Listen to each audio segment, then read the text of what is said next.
નમસ્કાર વિદ્યાર્થી મિત્રો, એકાઉન્ટ વિષયમાં આપણે પાંચમા ચેપ્ટરની શરૂઆત કરેલ છે કે નવા ભાગીદારનો પ્રવેશ. ગયા લેક્ચરમાં આપણે જોયું હતું કે આ ચેપ્ટરમાંથી તમને બોર્ડની પરીક્ષામાં કુલ 9 માર્ક્સનું પૂછાશે, એક વાક્યનો પ્રશ્ન પૂછાશે અને 8 માર્કનો શું પૂછાશે, દાખલો પૂછાશે. ગયા લેક્ચરમાં આપણે ત્રણ બાબતો જોઈ હતી. ત્રીજો પ્રશ્ન, પહેલો પ્રશ્ન જોયો તો કે ચાલુ ભાગીદારી પેઢીમાં નવા ભાગીદારને છે કેટલી રીતે પ્રવેશ આપી શકાય. ત્યાર પછીનો બીજો પ્રશ્ન જોયો તો આપણે કે ચાલુ ભાગીદારી પેઢીમાં નવા ભાગીદારને પ્રવેશ આપવા માટેના કારણો. અને ત્યાર પછીનો ત્રીજો પ્રશ્ન આપણે જોઈ રહ્યા હતા કે ભાગીદારી પેઢીમાં નવા ભાગીદારને પ્રવેશ આપતી વખતે ઉદ્ભવતી હિસાબી અસર. ખાસ મહત્વનો પ્રશ્ન છે. આખો પ્રશ્ન જે હશે એ આખો દાખલાને અનુલક્ષીને જ હશે. દાખલો તો જ તમને સમજાશે જો આ 6 એ 6 હિસાબી અસર છે એ સમજાશે તો. ત્યારે આપણે જોયું હતું કે નવા ભાગીદારના પ્રવેશ સમયે જે હિસાબી અસરો આપવામાં આવે છે એ હિસાબી અસરો જુદી જુદી કેટલી હિસાબી અસર થશે 6. હવે આપણે 6 એ 6 હિસાબી અસરો છે એ હિસાબી અસરોને આપણે ક્રમમાં જોવાની આવશે. તો આપણે પહેલેથી જોતા જઈએ 6 એ 6 હિસાબી અસરોમાંથી પહેલી હિસાબી અસર પ્રશ્ન ત્રીજો જ રાખવાનો છે. એમાં તમારે નીચે છે 6 એ 6 આપણે પોઈન્ટ લખીને તો હવે એક પછી એક પોઈન્ટ લખતા જશું. પહેલો ક્રમ, ભાગીદારોનું નફા નુકસાન વહેંચણીનું નવું પ્રમાણ શું કરવું શોધવું. બરાબર, આ લેક્ચરમાં મેં તમને કીધું હતું જ્યારે ભાગીદારી પેઢીના માનો કે કોઈ પણ બે ભાગીદારો છે, હવે કોઈ પણ નવો ભાગીદાર છે એ પેઢીમાં શું થશે, પ્રવેશ થશે. એનો મતલબ કે જે પેઢીના બે ભાગીદારો હતા હવે કેટલા ભાગીદારો થશે, 3. તો આપણે આ ત્રણેય ભાગીદારોનું પ્રમાણ શું કરવું પડે, નક્કી કરવું પડે કે હવે ભવિષ્યમાં છે એ ભાગીદારો કયા પ્રમાણ મુજબ નફો નુકસાન શું કરશે, વહેંચશે. તો એ આપણે ભાગીદારોનું નવું પ્રમાણ શું કરવાનું, શોધવાનું. અને એ નવું પ્રમાણ કઈ રીતે શોધવાનું, બરાબર, તો એના માટે જુદી જુદી કેટલી રીત આવશે, 3 રીત. 3 રીતે આપણે નવું પ્રમાણ શું કરી શકશું, મેળવી શકશું. ફરીથી પાછું કહું છું, હવે જે આ 6 હિસાબી અસરો જોવાની છે એ 6 એ 6 હિસાબી અસરોનો ઉપયોગ ક્યારે થશે, જ્યારે આપણે 8 માર્કનો શું ગણશું, દાખલો ગણશું ત્યારે. તો ત્યારે તમને ખબર પડશે કે આપણે જ્યારે દાખલા 8 માર્કના ગણશું તો 8 માર્કનો દાખલો ગણતી વખતે એમાં આવશે કે ભાગીદારોનું નવું પ્રમાણ કેટલું. તો ત્યારે તમારે આ નવા પ્રમાણ મુજબ છે શું કરવી પડશે, શોધવું પડશે. અહીં આપણે પહેલી બાબત જોવાની આવશે વહેંચણીનું નવું પ્રમાણ શોધવું. મેં કીધું એ પ્રમાણે નવું પ્રમાણ શોધવા માટેની જુદી જુદી કેટલી રીતો આવશે, 3. દાખલામાં તમારે આ 3 માંથી કોઈ પણ એક રીતનો શું થતો હશે, ઉપયોગ થતો હશે. તો આપણે એ ત્રણે ત્રણ રીતે ક્રમમાં જોશું. એમાંથી પહેલી રીત આજે જોશું, રીત નંબર 1. આ રીતનો ઉપયોગ ક્યારે થશે, તો કે જ્યારે રકમમાં જૂના ભાગીદારોનું તમને જૂનું પ્રમાણ અને નવા ભાગીદારનો શું આપેલો હોય, નફા ભાગ. અત્યારે તમને નહીં સમજાય ત્રણેય રીતના દાખલાઓ થઈ જશે. પછી તમને ત્રણેય વચ્ચેનો તફાવત ખબર પડશે ત્યારે તમને ખબર પડશે કે આપણે ક્યારે કઈ રીતનો શું કરવો, ઉપયોગ કરવો. એમ અત્યારે પહેલી જ રીત છે એટલે માત્ર આપણે એટલું ધ્યાન રાખવાનું કે આ રીતનો ઉપયોગ ક્યારે થશે, તો કે જ્યારે ભાગીદારોનું જૂનું પ્રમાણ એની સાથે તમને નવા ભાગીદારનો શું આપેલો હોય, નફા ભાગ. આ બે બાબતો આપેલ હોય ત્યારે આપણે આ રીત મુજબ છે નવું પ્રમાણ શું કરવાનું, શોધવાનું. હવે જ્યારે તમે પહેલી રીત મુજબ નવું પ્રમાણ શોધશો ત્યારે તમારે 3 બાબતોને ધ્યાનમાં લેવાની આવશે. આ 3 બાબતો ઉપરથી તમારે નવું પ્રમાણ મેળવવાનું છે. તેમાં પહેલી બાબત શું આવશે, તો કે સૌપ્રથમ કુલ નફો એક શું કરવો, ધારવો. સૌથી પહેલા આપણે પેઢીનો કુલ નફો શું કરી લેવાનો, ધારી લેવાનો. બરાબર, કુલ નફો એટલે બધાયનો નફો. કુલ નફો આપણે ધાર લેવાનો અને હંમેશા કેટલો ધારવાનો, 1. તમે ગમે તે સંખ્યા શું કરી શકો, ધારી શકો. પણ જેમ તમે મોટી સંખ્યા ધારશો તેમ તમારો દાખલો શું થશે, અઘરો થતો જશે. એના કરતા આપણે એક ધ્યાન રાખવાનું, સૌપ્રથમ કુલ નફો કેટલો ધારવાનો, 1 ધારવાનો. કુલ નફો ધારી લ્યો પછી એ કુલ નફાને આધારે તમારે કેવો નફો શોધવાનો, બાકી વધતો નફો. બાકી વધતો નફો મેળવવા માટે તમારે સૂત્રનો ઉપયોગ કરવો પડશે અને એનું સૂત્ર થશે કુલ નફો. કુલ નફો એટલે જે આપણે નફો ધાર્યો છે કુલ નફો, એમાંથી માઈનસ શું કરવાનું, તો કે નવા ભાગીદારનો નફા જે તમને રકમમાં શું કરેલ હશે, આપેલ હશે. કુલ નફો આપણે ધારી લીધો, એમાંથી બાદ કરી દેવાનું. શું બાદ કરી દેવાનું? તો કે નવા ભાગીદારનો નફા ભાગ. તો બાદ કર્યા પછી જે નફો વધશે એ કેવો નફો કહેવાય? બાકી વધતો નફો. એ બાકી વધતો નફો મળી જાય પછી એના આધારે કેવું પ્રમાણ શોધવાનું? નવું પ્રમાણ. અને એ નવું પ્રમાણ શોધવા માટેનું સૂત્ર શું થશે? તો કે ઉપર આપણે જે મેળવ્યું હોય, શું મેળવ્યું હોય? બાકી વધતો નફો, એને ગુણ્યા શું આવશે? જૂનું પ્રમાણ. જૂનું પ્રમાણ તમને રકમમાં શું કરેલું છે? આપેલું છે. તો આ ત્રણ બાબતોને ધ્યાનમાં રાખી તમારે ત્રણેય ભાગીદારોનું નવું પ્રમાણ શું કરવાનું? શોધવાનું છે. કારણ કે ખરેખર આ નવું પ્રમાણ છે ને એ માત્ર કોનું શોધવાનું હોય? જૂના ભાગીદાર. નવો ભાગીદાર જે પેઢીમાં પ્રવેશ થાય છે એ નવા ભાગીદારનો તો જે ભાગ આપેલ છે એ કેવો છે? નવો જ છે. આપણે એને અત્યારે એટલો ભાગ આપી છે એનો મતલબ કે નવો ભાગ આપેલ જ છે. તો આપણે શોધવાનો માત્ર કોનો હોય? x અને y નો, એટલે કે જૂના ભાગીદારોનો શોધવાનો. હવે આપણે એક્ઝામ્પલ જોઈએ એટલે તમને વધારે ખ્યાલ આવશે, પણ ખાસ આ ત્રણ બાબતોને તમારે ધ્યાનમાં રાખવાની. સૌથી પહેલા કુલ નફો કેટલો ધારવાનો? 1. કુલ નફો ધારી લ્યો એટલે કેવો નફો શોધવાનો? બાકી વધતો નફો. ઈ મેળવવા માટેનું સૂત્ર શું થશે? તો કે કુલ નફો માઈનસ નવા ભાગીદારનો નફા. એના આધારે કેવું પ્રમાણ શોધવાનું? નવું પ્રમાણ. ઈ શોધવા માટેનું સૂત્ર તો કે બાકી વધતો નફો એને ગુણ્યા જૂનું પ્રમાણ છે. હવે જો એક્ઝામ્પલ એટલે ખ્યાલ આવશે તમને કઈ રીતે આ ત્રણ બાબતોને ધ્યાનમાં લેવી. તો સૌથી પહેલા રકમમાં જો A અને B 2:1 ના પ્રમાણમાં નફો નુકસાન વેચતા ભાગીદારો છે. એનો મતલબ કે આ A અને B આ બંને પેઢીના કેવા ભાગીદારો હશે? જૂના. એનું જૂનું પ્રમાણ કેટલું આપેલ છે? 1:2 ઓર 2:1. અહીં આપણે નીચે લખતા જઈએ A અને B બંનેનું પ્રમાણ છે એ કેટલું છે? તો કે 2:1. પ્રમાણ લખો એટલે છેદમાં આપણે કીધું પ્રમાણ શું લખી નાખવાનું? કુલ પ્રમાણ. કુલ પ્રમાણ કેટલું છે? 3. કુલ એટલે આ બે નો શું કરવાનો? સરવાળો કરવાનો. 3. આ ભાગીદારનું કેવું પ્રમાણ છે? જૂનું પ્રમાણ. આગળ જોશું. તેઓએ એટલે કોને? A અને B. તેઓએ C ને 1/4 ભાગ આપવાની શરતે શું કર્યો? પ્રવેશ આપ્યો. એનો મતલબ કે નવો ભાગીદાર છે એ કોણ આવે છે? C. એને નફામાં કેટલો ભાગ આપવાનો? તો કે 1/4. 1/4 ભાગ આપવાની શરતે શું કર્યો? પ્રવેશ આપ્યો. તો નવું પ્રમાણ શું કરો? શોધો. તમને આટલી બાબતો રકમમાં શું કરેલ છે? આપેલ છે. હવે જો આપણે જે રીત હતી ને એને ધ્યાનમાં લેવું એટલે ખ્યાલ આવશે. શું કીધું હતું? રકમમાં જૂના ભાગીદારોનું જૂનું પ્રમાણ. આ જૂના ભાગીદાર એનું જૂનું પ્રમાણ આપેલ છે અને નવા ભાગીદારનો શું આપેલ છે? નફા ભાગ આપેલ છે. નફા ભાગ. આ બે બાબત આપેલ હોય ત્યારે આપણે પેલી રીત મુજબ નવું પ્રમાણ શું કરવાનું? શોધવાનું.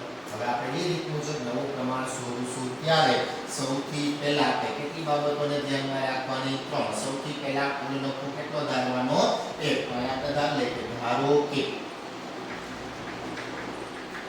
કુલ નફો કેટલો ધારવાનો? 1 છે.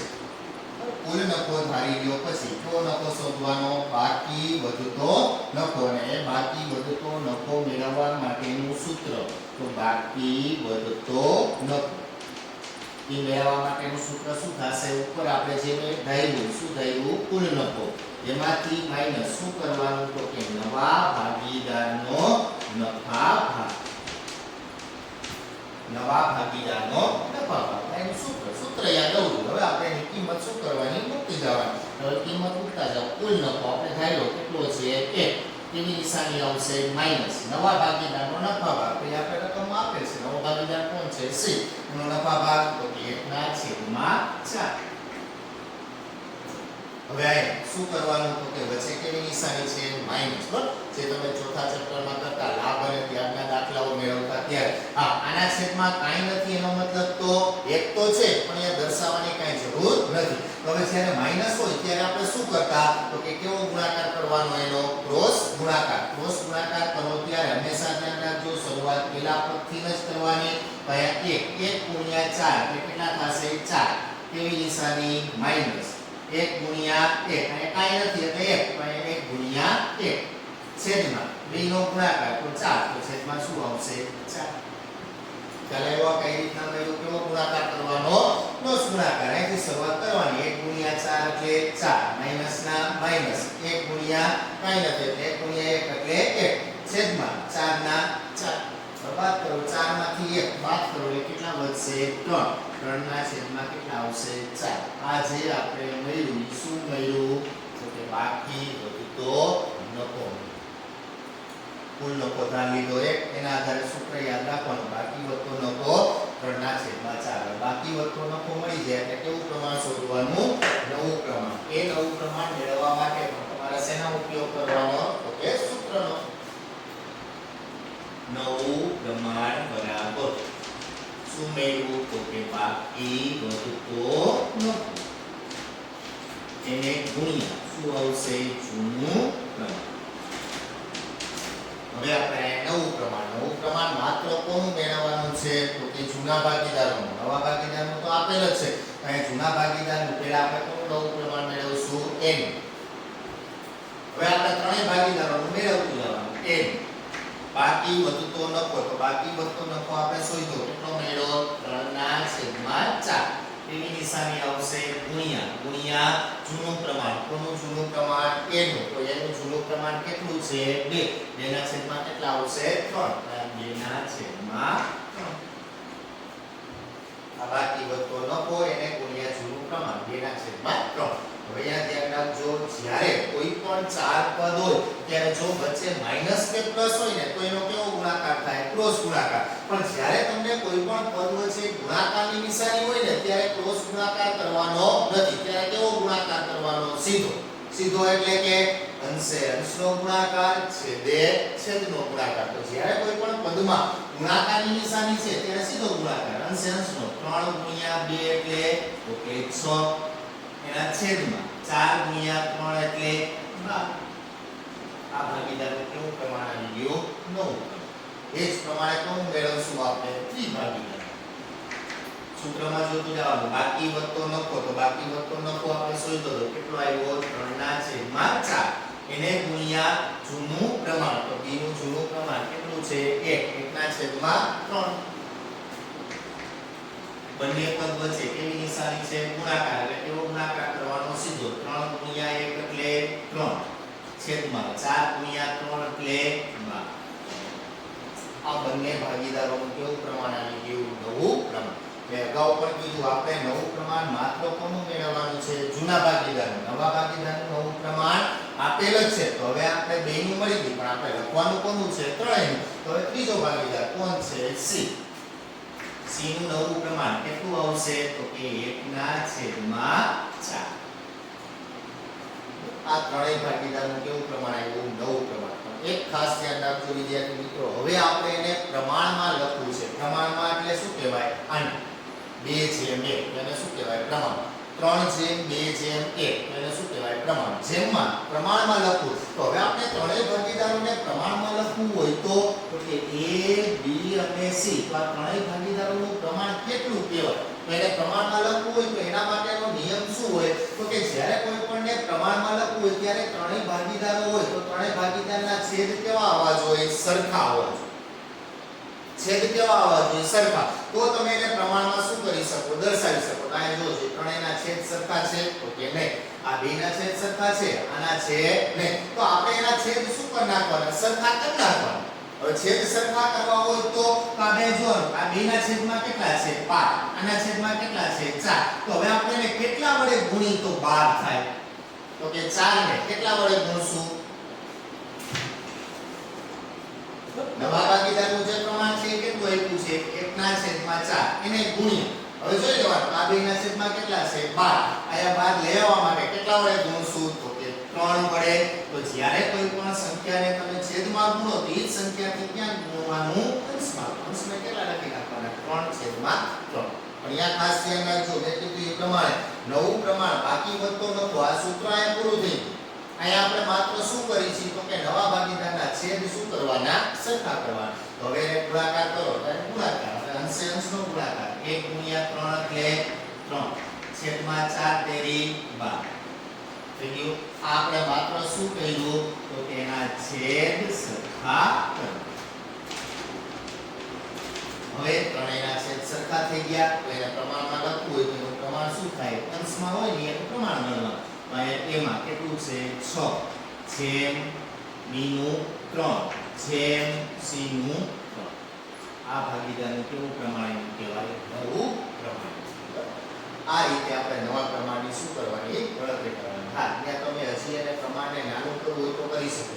જોવાનું ત્રણેયના છેદ ઉડે છે તો ઉડાડ નાખવાના છે 3 એકુ 3 3 એકુ 3 3 દુ 6 આ બંને સાચું છે તમને જે પ્રમાણ છેદ તો જ ઉડાડવાના જો આપણે આવડે તો નહીંતર આપણે પ્રમાણ કેટલું ગણવાનું 6 જેમ 3 જેમ 3 અથવા 2 જેમ 1 જેમ 1 છેદ ઉડાડતા આવડે તો ઉડાડવાના ન આવડે તો આપણે પ્રમાણ કેટલું રાખી દેવાનું 6 જેમ 3 જેમ 3 ગમે તે રાખો જવાબમાં કોઈ ફેર પડે આ રીતે આપણે ભાગીદારનું નવું પ્રમાણ શું કરવાનું શું તે જ પ્રમાણે બીજું એક્ઝામ્પલ જોઈએ એટલે વધારે ખ્યાલ આવશે હવે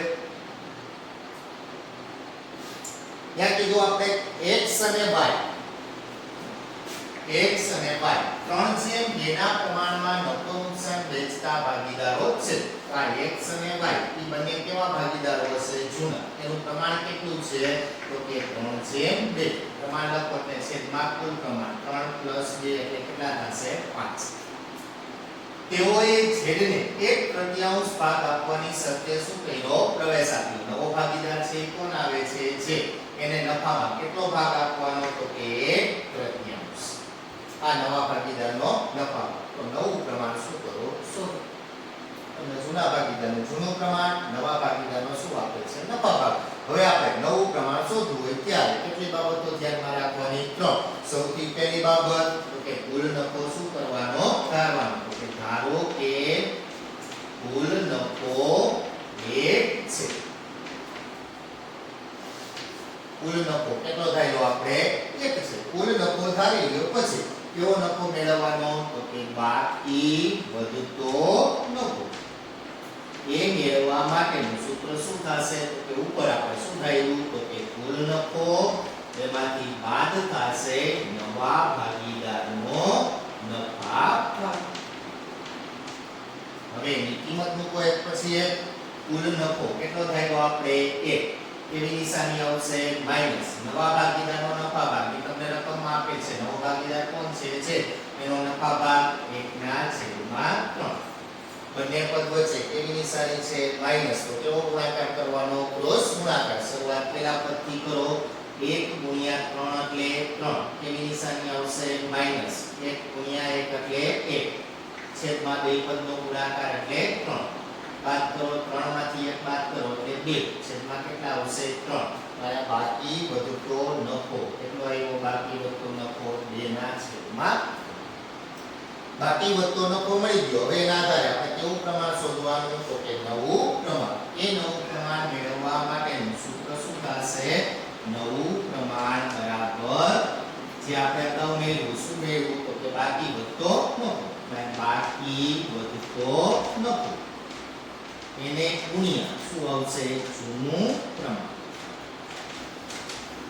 હવે આપણે ભાગીદાર કેવું પ્રમાણ મેળવવાનું નવું પ્રમાણ માત્ર કોનું મેળવવાનું છે જૂના ભાગીદાર એટલે x અને y નું તો પહેલા આપણે કોનું મેળવી x બાકી વધતો નફો તો બાકી વધતો નફો આપણે શું તો કેટલો મેળવ્યો 2/3 એવી નિશાની આવશે ગુણ્યા જૂનું પ્રમાણ કોનું જૂનું પ્રમાણ જેનું મેળવતા હોય એનું x નું 3/5 અહીંયા બંને વચ્ચે કેવી નિશાની છે ગુણાકારની તો કેવો ગુણાકાર કરવાનો સીધો ગુણાકાર અંશનો છેદે છેદ 2 × 3 એટલે 6 છેદમાં 5 × 3 એટલે 15 આ ભાગીદારનું કેવું પ્રમાણ આવ્યું નવું પ્રમાણ એ જ રીતના કોણ મેળવવાનું તો કે y નું બાકી વધતો નફો તો બેનો કેવો આવશે સરખો 2/3 એને ગુણ્યા જૂનું પ્રમાણ તો જૂનું પ્રમાણ y નું 2/5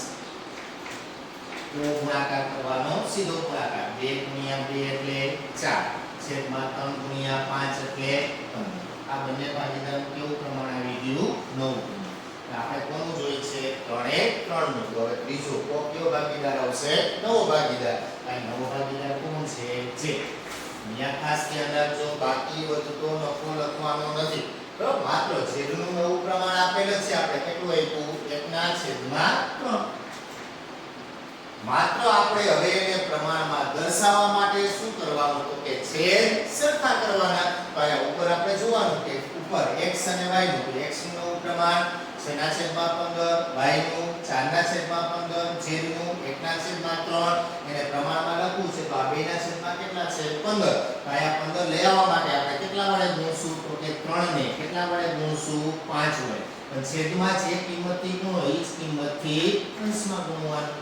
હવે ગુણાકાર છે તો સીધે ગુણાકાર. 1 ગુણ્યા 5 એટલે તો કે 5 છેદમાં 5 ગુણ્યા 3 એટલે 15.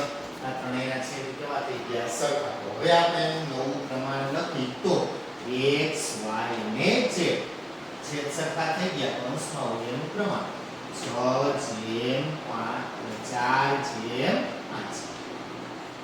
હવે જો આ છેદ ઉડશે અને 5 આવ્યા છેદ ઉડશે નહીં તો આપણે કઈ ઉડાડવાની જરૂર નથી. આ ભાગીદારનું કેવું પ્રમાણ હોવું એટલે આ પહેલી ખાસ ધ્યાન રાખજો. પહેલી હિસાબી અસર આપણે જોઈ છે નવું પ્રમાણ. એ નવું પ્રમાણ શોધવા માટેની જુદી જુદી કેટલી રીત આવશે? 3. એમાંથી આપણે હજી પહેલી રીતનો અભ્યાસ કર્યો કે જ્યારે રકમમાં જૂના ભાગીદારનું જૂનું પ્રમાણ અને નવા ભાગીદારનો નફા ભાગ આપેલો હોય ત્યારે આપણે નવું પ્રમાણ છે એ કઈ રીતના મેળવવું. એના માટે મેં કીધું આ 3 બાબતો ખાસ ધ્યાનમાં રાખવી. આ 3 સૂત્ર યાદ રાખી લેશો એટલે તમને યાદ આવી જશે. નવું પ્રમાણ મેળવવાની પહેલી રીત આપણે આગળ બીજી રીતનો અભ્યાસ કરીશું. પણ આની સાથે તમને આ પહેલી રીતના છે કે બે એક્ઝામ્પલ લખાવ્યા છે. હવે એની સાથે હું તમને વધારાના તમારે જાતે હોમવર્કમાં કરવાના એવા 2-3 એક્ઝામ્પલનો તમને હું સાથે ફોટો મોકલીશ. એટલે એ તમારા સાથે ફેસબુકમાં એક્ઝામ્પલ 3 કરી અને આગળ તમારે 3 એક્ઝામ્પલ મોકલીશ અને 3 તમારે જાતે પ્રેક્ટિસ કરવાની એટલે તમને ખ્યાલ આવી જાય નવું પ્રમાણ કઈ રીતના. નમસ્કાર.